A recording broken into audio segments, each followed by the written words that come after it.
Today we're going to talk about pain in fibromyalgia. My name is Matthew Long. I'm an online therapist, and I don't necessarily specialize in fibromyalgia, but I have a significant interest in it because my wife has fibromyalgia. So it's something that I've looked into over the years. I've been running a therapy clinic for physical therapy as well as mental health therapies. Now, we know that fibromyalgia is often triggered by a traumatic event. Now, that could be an emotional trauma, or it may well be a physical trauma like surgery, emergency cesarean, whatever it might be.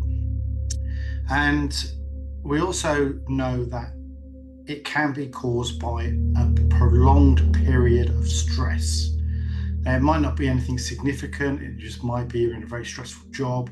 It could be a stressful home life, whatever it is. So it might not necessarily be a trauma, but the one thing they have in common is high levels of cortisol for a prolonged period of time. Now, cortisol will affect your nerve endings. It basically reduces the nice protective coating on the nerves. So the nerves become hypersensitive. What then happens is that as the nerves get damaged, they start sending signals to the brain that the brain doesn't understand. So the brain receives these signals and decides that because it doesn't understand what it is, it's going to hedge on the side of caution and go, right, okay, this could be pain. This could be something that's damaging the body. So it'll start telling you that you're in pain. And this is why with fibromyalgia sufferers, they tend to get neuropathy, pain in their hands and feet, which can result with tingling, pins and needles, burning sensations, because those nerve endings have been attacked by the high levels of cortisol.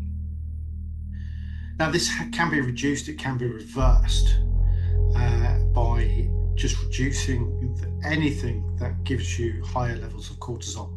That could be reducing the amount of coffee that you drink, eating healthy, clean foods rather than highly processed foods, meditation, making sure you sleep as best as you can, do everything you can to get a good night's sleep. Obviously, remove yourself from stressful situations if that's what's causing the problem.